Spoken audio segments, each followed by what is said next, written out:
नमस्कार साथियों, आज का दिन मेरे लिए बहुत ही लकी है क्योंकि आज मैं अपने जो गुरु हैं हेमंत सिंह चौहान सर, मेरे जो मेंटोर हैं, उनके साथ नागपुर के पास एक फार्म विजिट पर जाने वाला हूं और उनसे ही मैंने प्राकृतिक खेती सीखी। और आज के दिन में भी, आज का जो दिन है इसमें मैं बहुत कुछ उनसे सीखने वाला हूं। ये पूरा वीडियो मैं आप तक लेकर आ रहा हूं, ये वीडियो आप अंत तक ज़रूर देखें, बहुत ही इंटरेस्टिंग होने वाला है। ये वीडियो हो सकता है थोड़ा लंबा हो जाए लेकिन बहुत ही ज़्यादा इन्फॉर्मेटिव होगा, बहुत ही ज्ञान से भरपूर होगा। तो ये वीडियो अंत तक आप ज़रूर देखें।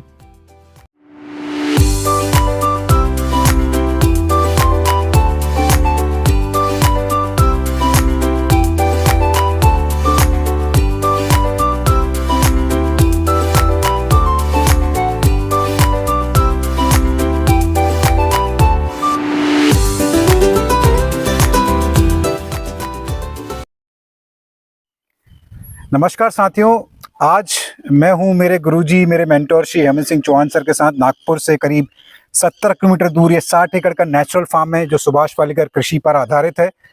और इस वीडियो में हम बात करेंगे कि इस पूरे 60 एकड़ में आम की फसल है, अमरूद है, नींबू है, कटहल है, सीताफल है, मौसम्बी है, अनार है, एप्पल बेर है। तो इतने बड़े 60 एकड़ के फार्म को ये किस तरह से मैनेज कर रहे हैं, किस तरह का ऑटोमेशन यहाँ है, किस तरह से जीवामृत बनाते हैं, जीवामृत का सेटअप कैसा है, घन जीवामृत का सेटअप कैसा है, और पानी किस तरह से ये पूरे इस एरिया में डिस्ट्रीब्यूट कर रहे हैं, क्योंकि ये एक हाई ऑल्टीट्यूड पे है जो भी प्लॉट्स यहाँ बने हुए हैं और जो पानी का लेवल है वो काफ़ी नीचे है। तो ये वीडियो का ये पूरा सीरीज़ है, काफ़ी लंबा होने वाला है, इसलिए मैं अलग अलग पार्ट्स में ये आप तक लेके आने वाला हूँ। एक वीडियो में मैं ये पूरे सीरीज़ नहीं डाल पाऊँगा। तो ये पूरी सीरीज़ बहुत ही इंफॉर्मेटिव है, बहुत ही ज्ञानवर्धक है। तो आप ये पूरी सीरीज़ ज़रूर देखिएगा। और मैं हेमंत सर का बहुत हृदय से धन्यवाद देना चाहूँगा कि उन्होंने काफ़ी समय निकाल कर ये मुझे एक अपॉर्चुनिटी दी कि इस पूरे सेटअप को मैं ऑब्जर्व कर सकूँ और आप तक मैं लेके आ सकूँ।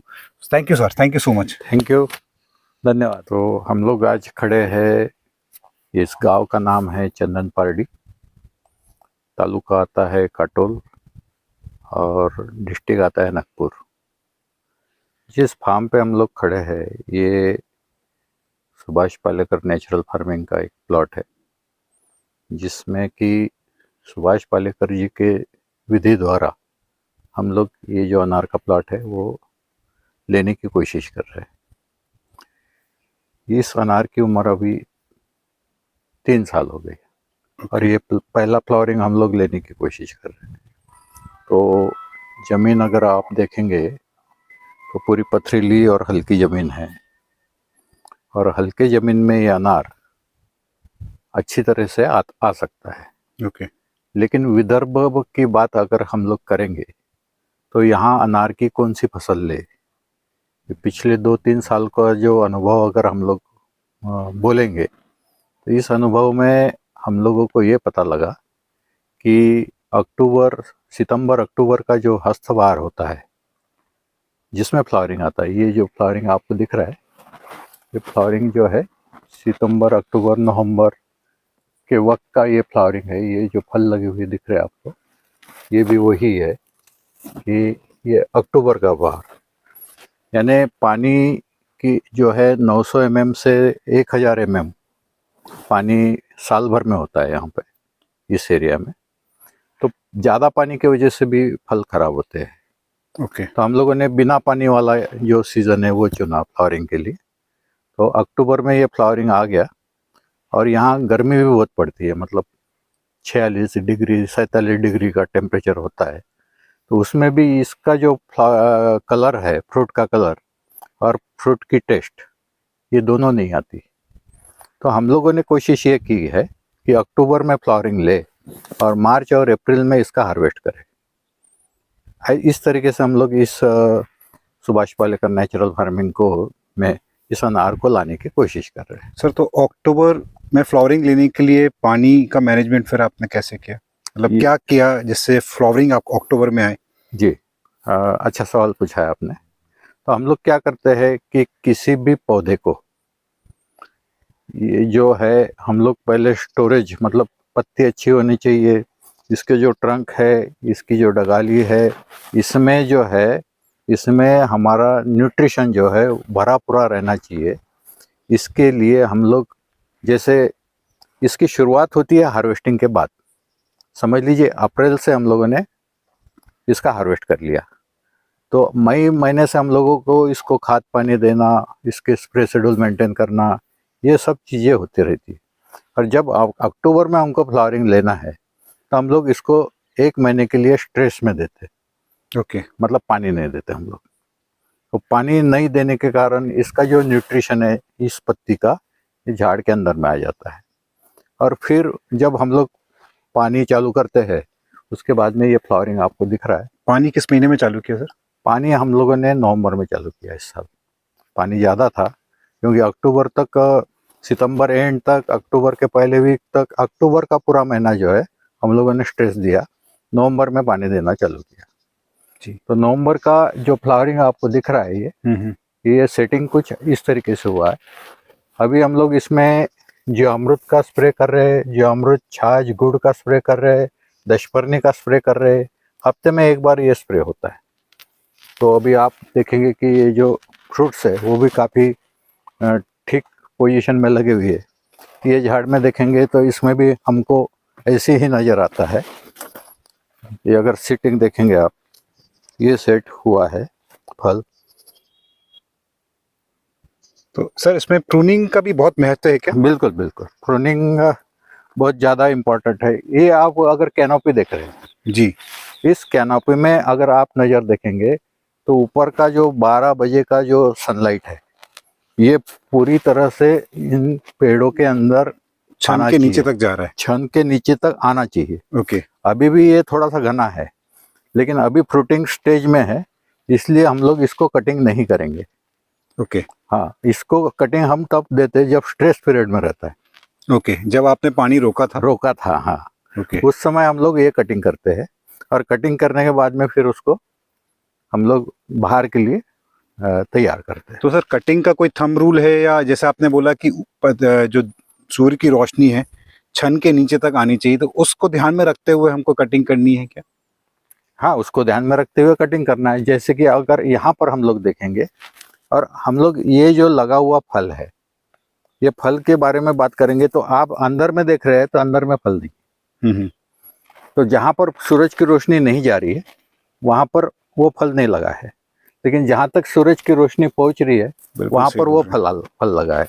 इसलिए हमको इसमें से, ये अगर पौधे की बात करेंगे हम लोग, तो इसमें से हम लोग अभी की पोजीशन में कम से कम 25 to 30% इसको अंदर से हमको छांटना पड़ेगा, जिससे कि सूरज की रोशनी पत्ती अपना भोजन बना सके, है ना। तो ये सब चीज़ें जो है इसमें मेंटेन करने की सबसे ज़्यादा अनार में अगर आपने अनार पैदा करना सीख लिया तो आप कोई भी हॉर्टिकल्चर क्रॉप ले सकते हैं। इसको चैलेंज के रूप में हम लोगों ने, यानी अभी तक सुभाष पालेकर नेचुरल फार्मिंग में बहुत ऐसे कम फार्म है जी कि जो इस विधि से तैयार हो रहे हैं। तो उसमें का एक विदर्भ लेवल पे एक हम लोगों ने प्रयास किया है। तो मैं सर देख रहा हूँ कि आपने कितने एकड़ में लगाया है सर? ये 10 एकड़ में टोटल है। 10 एकड़ में सर अनार का प्लॉट सिर्फ है। अनार का प्लॉट है। और सर कई जो दर्शक हैं वो कई किसान भी जो खेती करते हैं वो देखते हैं खरपतवार उनके लिए नेचुरल फार्मिंग में काफी बड़ा चैलेंज है। लेकिन मैं इस खेत में देख रहा हूँ हर जगह आप देखें कितना वीड्स यहाँ ग्रो कर रहा है, गाजर घास है, अलग अलग तरह के खरपतवार हैं। तो मुझे तो ये कॉन्सेप्ट पता है, लेकिन बाकी जो मेरे देखने वाले हैं, दिखाएं ये पूरे खेत में अगर देखेंगे आप तो पूरा ये जो कांग्रेस का जो हम लोग बोलते हैं गाजर घास, गाजर घास, ये गाजर घास से सटा हुआ है जी। लेकिन हम लोग ये भी देखेंगे कि ये गाजर घास नीचे में है, लेकिन इसके हेल्थ के ऊपर में क्या असर हुआ है, बिल्कुल इस पौधे के हेल्थ के ऊपर में क्या असर हुआ है। तो हमको ये घबराने की जरूरत नहीं है। अब हम लोग क्या करेंगे इसमें कि इसको हम लोग हाथ से बोलो या ब्रश कटर से हम लोग इसको काट देंगे, उसका मल्चिंग हो जाएगा यहाँ। इसका मल्चिंग होने से जो है वो पूरा खाद फिर से जो है जीवामृत हम लोग डाल रहे, वीकली जीवामृत हमारा यहाँ पर जा रहा है इस 10 एकड़ में करीब हमारा 3000 लीटर जाता है। 10 एकड़ में वीकली 3000 लीटर वीकली ड्रिप के माध्यम से जाता है। अच्छा। हाँ। और सर डिस्टेंस क्या है? इसका 2 लाइन का डिस्टेंस है 12 फीट और अच्छा 2 पौधे का डिस्टेंस है 10 फीट। ओके। और सर मैं देख रहा हूँ कि इसमें पूरी मोनोक्रॉपिंग है, कोई भी हाँ। अंतर्वर्तीय फसल या जो सहजीवी फसल इसमें आपने नहीं ली है, उसका क्या कारण है सर? इसका कारण यह है कि ये एक 60 एकड़ का फार्म है पूरा। जी तो बड़े फार्म को मैनेज करने में मैनेजमेंट में तकलीफ आती है। हम लोगों को इसमें सहजीवी के रूप में हम लोगों ने किसी फसल पहले लेने की कोशिश की थी, लेकिन मैनेजमेंट की तकलीफ के होने के वजह से, लेबर प्रॉब्लम होने के वजह से हम लोगों ने वो चीज़ नहीं कर पाए। लेकिन उसके बावजूद हम लोगों ने सहजीवी फसल लगाए रहते तो इसके और कुछ परिणाम हमको मिले रहते।